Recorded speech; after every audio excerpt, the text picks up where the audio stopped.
Okay, this is Mount Gravatt. This is a local climb around where I live. A lot of cyclists use this hill as a bit of a training ground. It's a good climb, average around 7%, that's according to Strava. That might not be quite accurate, but it says that on Strava anyway. It's a 2-kilometre climb, and it makes you work all the way up. This first bit gets to probably around about 8-9%. This first bit gets to, touches about 10 in some places, but as I say, average is 7. It's a 2k climb. My best up here is 7:32. Nowhere near as quick as some of the other guys that bomb up here. But what I'm doing on this video is just seeing what the difference is going up in a 28 and a 32. So spinning both times, average cadence is for this first run up is 88 cadence, and I average 305 watts at 16.1 kilometers an hour. So that wasn't too bad, that was alright. And the second go up, I'll then go up in the 32. Now I always thought maybe the 32 would be better to do all the hills in, but as I've figured out on this video and when I was doing this just a few days ago, that isn't the case.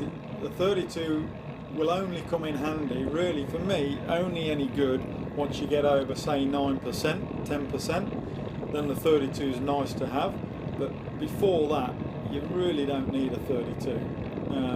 The problem with the 32 on a gradient like this, at an average of about 7%, is you just spin. You spin, and you don't go anywhere. Like, your speed is dramatically reduced. So I guess it's good if you are on a big ride and you know there's a lot of climbing to do and you start to fatigue a bit towards the end and you just want to get over that last hill and you just want to get over it. You don't want to break any records. You just want the 32 there to be able to slip into if you really need it. And that's the one good thing about having it on, I guess, is that. But I mean, really, for most of my rides, I'll probably, in where we live, I wouldn't use the 32 that much. There's only one big ride we do, which is our carpet ride, and that is, I think there's around 2,500 metres of elevation on there. Might be a bit more actually, 260 when we do that one, and that's only over about 120 or 125k, so it's quite a bit of elevation, and there are a few real steep ones where it goes up to 20% in one place, and that then is where the 32 really comes into its own, because you can still spin up nicely with the 32, whereas the 28 you tend to get a bit bogged down. So, but anyway, this first run up, watch the rest of this, and as I say, averaging 305 watts for the total climb, and then we will go on to the second run up. Okay, so we'll cut this here and I'll go to the last 500 metres of this climb. Okay, so here we are now. This is about the last 500 metres. This is where it gets a bit steep. There is a sprint section at the very end of this, which I'm not going to do at the minute. I'm just concentrating on holding my power there. But we will soon be at the top, and then we shall go back down and go for the second run up, running the 32. Great day for it today. There weren't many people on the hill today actually. Normally on a Wednesday, it's a Wednesday I did this, normally on a Wednesday it's packed up here. So, but anyway, I had it pretty free and easy today, pretty easy run up. Here we go, this is the last part. Still got those watts up over that 300 mark. The magic 300. Magic 300. So, there you go. The good thing with the power meter is, once you get to know your numbers, you can hold your numbers. And then that way you're not going to burn yourself out. You can guesstimate what you think you're going to need to do a certain ride. Here we go, here we are at the top. So now we'll zip over and we shall do the second run. Okay, here's the second go up. Now you'll see, this is what I found. Obviously my power output is nowhere near as high as what it was the first go up. So pushing the 28, as I say, well over 300 watts for most of the way. Averaged out at 305 and a cadence of 88. Speed 16.1 k's an hour average. This one, the cadence was a bit higher at 92 average cadence. The speed though was only 12 kilometers an hour, so a big reduction in speed. And my power was only at 230 watts average power. So this is the difference, and this is going up in the 32 on the back now. So I'm on a compact still on the front, so you got the 34 at the front and the 32 on the back. So I'm just spinning. This is easy as though. This is so easy.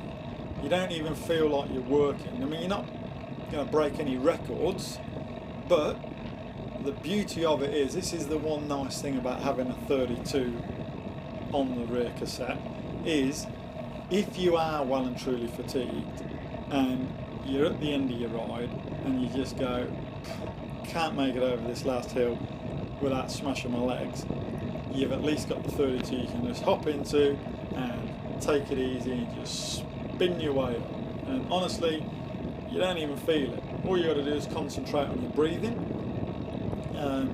Just get your breathing right, calm that down, and just keep spinning. And it's dead easy. You just glide up. So, as I say, this is why I did this video, because I just wanted to see what the difference is. And even I'm surprised at the difference. I thought actually in the 32 I'd be able to go up there quicker, but you don't. All you do is spin like mad, but definitely at a slower speed. So basically, if you want to go up the hills real easy and save your legs, you got to go as high a gearing as you can on the back.